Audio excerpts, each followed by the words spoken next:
कर दोस्तों, हमारा जो भी वीडियो आता है वो 3-4-5 मिनट के अंदर आता है। हमें समस्या हो जाता है कि एक तो बहुत बड़ा भास्ट जो है, मैं एक समस्या को निदान और जो है उसका निष्कर्ष पे पहुंचना चाहता हूं और इतने कम समय में पहुंचना चाहता हूं, तो ये बात थोड़ा सा मुझे अनकंफर्टेबल भी लगता है। लेकिन मुझे काफ़ी बार ट्राई करना पड़ता है, इतने कम समय में इतना बड़ा हिस्ट्री कैसे आप लोगों के सामने रख दूं। तो आज हम लोग जोलाहा जाति का वास्तव में इतिहास देखेंगे। तो ये मन में ऐसा भाव स्पष्ट होना चाहिए, इतिहास हम लोगों को मालूम होना चाहिए, तो यही मुख्य उद्देश्य है। चलते हैं हम लोग जुलाहा जाति का इतिहास को देखने। जुलाहा जाति का इतिहास जो दोस्तों कहा जाता है कि ये मलिच्छ और जो है वो कोबिंद कन्या, कोबिंद मतलब हो जाता है जो आज के हम लें तो कोयरी जाति जो होते हैं उनको कोबिंद कहा जाता है, और मलिच्छ कहा जाता है ऐसे व्यक्ति जो घर छोड़कर चला जाए, उसको मलिच्छ कहा जाता था वैदिक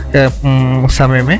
बहुत हद तक आज भी ये मलिच्छ शब्द का इस्तेमाल होता है गाँव घर में, तो इन लोगों को मलिच्छ कहा गया। अब मलिच्छ से जो है वो आपको कोबिंद कन्या की मुलाकात से और जो है उनके आपस में मिलाप से जो है वो यहाँ पे ज्वाला नाम की पुत्री उत्पन्न होती है, और वही जुला जो है वो जोलाहा बनता है। ठीक है, अब यहाँ तक समझ में आ गया होगा। तो आपके मन में प्रश्न आता होगा कि यदि ये ऐसा है तो वास्तव में यदि हिंदू में भी आपको जोलाहा जाति मिलेंगे, मुसलमानों में भी, इसका पीछे क्या कारण है दोस्तों? देखिए, जब हम लोग लिविंग और नॉन लिविंग के बीच का एक बाउंड्री लाइन ढूंढते हैं तो हमको क्या मिलता है? वायरस जो होता है वो लिविंग एंड नॉन लिविंग के बीच का एक बाउंड्री लाइन है। उसी तरीके से प्लांट एनिमल के बीच में भी बाउंड्री लाइन है। ठीक है, इंडिया और पाकिस्तान के बीच का भी एक बाउंड्री लाइन है। उसी समान जो है हिंदू और मुसलमान के बीच का भी एक बाउंड्री लाइन है, जोलाहा। इस जोलाहा जाति को न तो हिंदू कह सकते हैं आप, न ही मुसलमान कह सकते हैं, अर्थात ये दोनों ही हैं। और इसलिए है क्योंकि जो मलिच्छ हुए वो अरब देश में जाकर बसे, वो भारत के थे और सनातन परंपरा के मानने वाले थे। कुछ लोग कहते हैं मुसलमान के औलाद नहीं थे, उस समय में मुसलमान आया भी नहीं था, तो वो हिंदू सनातन धर्म के मानने वाले थे और वहाँ पे जाके बस गए। तो उनको जो है अपने घर से थोड़ी सी जो गार्जियनशिप होता था वो बहिष्कृत कर दिया, बोला कि नहीं तुम जो है वो चला गया, ये मलिच्छ हो गया।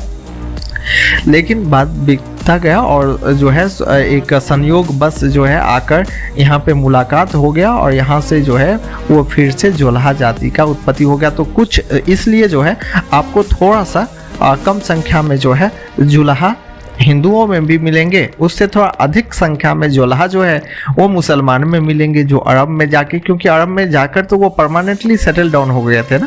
फिर बाद में वो आकर जो है अरब से हिंदुस्तान आए, तो हिंदुस्तान में उनका इतिहास मिला। तो थोड़ा सा जो है जब जोलाहा जाति में कबीरदास जी आए, तो कबीरदास जी इसलिए जो है आप देखेंगे कि कबीरदास जी न तो हिंदू और न मुसलमान, आप जरा उनके व्यक्तित्व को जो देखते हैं जोलाहा जाति का, तो यही पूरे व्यक्तित्व है जोलाहा जाति का, हिंदुओं में भी मुसलमानों में भी। अब मुसलमान क्या सोचे कि ये तो हिंदू और मुसलमान को जोड़ने वाला लाइन है, तो इस जाति को जितना हो सके गरीबी में रखा जाए, पूरे जो है कंगाल कर दिया जाए। तो ये सब समस्या जो है जोलाहा जाति के साथ भेदभाव मुसलमानों ने भी किया है, और हिंदू क्योंकि पहचान ही नहीं पाए कि ये जोलाहा कौन है, तो हिंदुओं ने भी किया।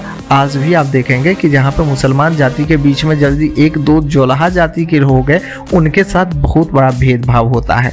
लेकिन ये वो चीज़ है ना कि हिंदू मुस्लिम यूनिटी की जब बात करते हैं तो हम लोगों को यूनाइट करने वाला एक ही धागा है, वो जोलाहा है।